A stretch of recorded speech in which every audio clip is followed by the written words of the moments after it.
மயிலை சப்தஸ்தான வழிபாடு வரிசை முறையிலே ஸ்ரீ காரணீஸ்வரர் தீர்த்தபாலீஸ்வரர் மூர்த்திகளுக்கு அடுத்ததான தரிசனமூர்த்தி எல்லாமல்ல ஸ்ரீ வெள்ளீஸ்வர மூர்த்தி ஆவார்.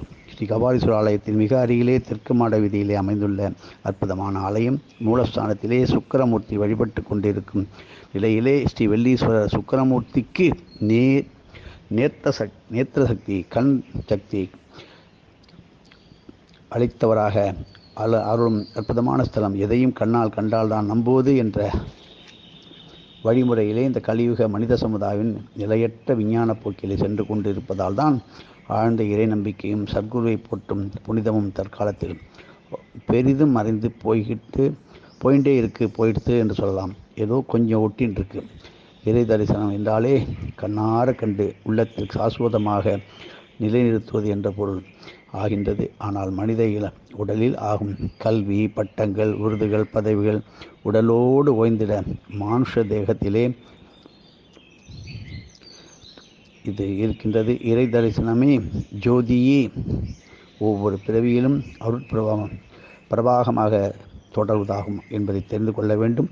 தற்கால கலியுக மனித உலகம் என்ன செய்கின்றது? விஞ்ஞானத்தின் பிடியிலே மாட்டிக்கொண்டு விட்டது. ஆராய்ச்சி பூர்வமாகவும் பகுத்தறிவும் என்ற பிடிவாதத்தை கொண்டிருப்பதால் இறைவனின் அன்பு பரிசான அருட்பரிசான 6ஆம் பகுத்தறிவு நிலையும் மங்கிவிட்டது. புகை, முறையற்ற காம இச்சைகள் போன்றவற்றுக்கு மிக அடிமைப்பட்டு அவலமான வாழ்க்கைக்கு ஆட்பட்டு வருகின்றது. இந்த நிலையில் மனித குலத்தில் விழிப்பு நிலை தந்து சீர்திருத்திடவே பகவான் ஸ்ரீ வெள்ளீஸ்வரராக இறைவன் இங்கே அருள்கின்றார். கண்பார்வை விருத்திக்கு உதவுகின்ற நேத்திர சக்திகளை நல்ல விதமாக நமக்கு கொடுப்பதும் இல்லாமல் கண்ணால் காணும் தவறான காட்சிகளால் மனம் உந்தப்பட்டு அதர்ம செயல்களிலே ஈடுபடாமல் காக்கவல்ல மூர்த்தியும் ஸ்ரீ வெள்ளீஸ்வரர் ஆவார். பல்வகை கண்ணோய்களுக்கும் நிவர்த்தி தரவல்ல அற்புதமான மூர்த்தி மயிலை ஸ்ரீ வெள்ளீஸ்வரரே. கண் வைத்தியத்துறை மருத்துவர்களும் கண்டிப்பாக வழிபட வேண்டிய வெள்ளீஸ்வரர். வெள்ளீஸ்வரர் ஆலயத்திலே உள்ள சனீஸ்வர மூர்த்தி பல நெடுங்காலமாக தவம் இருந்ததால் அவரின் தவத்தின் பெரும் பயனாக ஸ்ரீ சர்வேஸ்வரர் இங்கு சிலாமூர்த்தியாக இப்பொழுது பத்தினிகளுடன் இருந்துள்ளார். இதற்கு முன்பு என்ன நடந்தது? சர்வேஸ்வரர் சூக்ஷ்மமாக யாருக்கும் தெரியாமல் இதே இடத்தில் இருந்தார். அப்பொழுது நாம் கண்ணால் பார்க்க முடியவில்லை. இப்போது சிலாரூபமாக இங்கே சர்வேஸ்வரர் வந்தது நாம் செய்த பாக்கியம். இங்கு சர்வேஸ்வரை மட்டும் வலம் வரக்கூடாது. சர்வேஸ்வருடன் சனீஸ்வர பகவானையும் சேர்த்து முழுவதுமாக வலம் வருவதுதான் அற்புதமான பலன். அதற்கு சொல்ல வேண்டிய எளிமையான துதி என்ன? ஓம் தெரிந்து கொள்ளுங்கள். ஓம் தத்புருஷாய வித்மகே, ஓம் தத்புருஷாய வித்மகே துரிதசகாய சரணாகத தேவாய தீமகி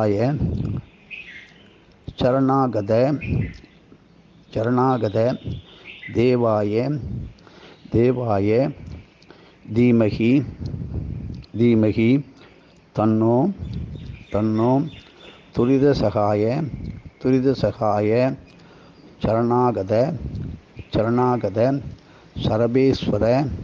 சரபேஸ்வர பிரச்சோதயாத்.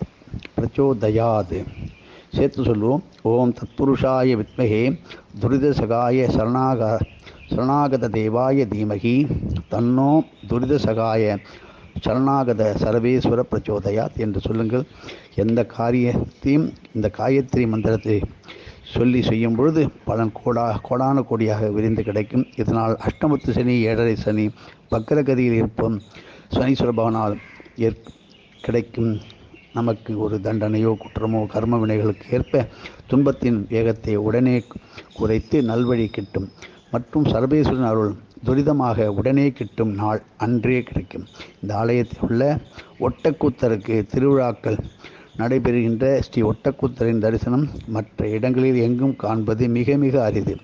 ஒவ்வொரு ஆலயத்திலும் பல சித்தர்களும் மகான்களும் ஸ்தூல வடிவிலே சூக்ஷ்ம வடிவிலே கோயிலுக்கு வருகின்றார்கள். அதே போன்று இந்த ஆலயத்திலே வைகாசி மாதம் ஒவ்வொரு வருடமும் வைகாசி மாதம் விசாகம் அன்று சூக்ஷ்ம வடிவிலே அசுரகுருவான ஸ்ரீ சுக்கராச்சாரியார் இறைவனை தரிசிக்க இந்த கோயிலுக்கு வருகின்றார் என்பதை நாம் மனதில் வைத்து வைகாசி விசாகத்திற்காக காத்திருப்போம். 4வது சப்தஸ்தான வழிபாட்டை பற்றி பார்ப்போம்.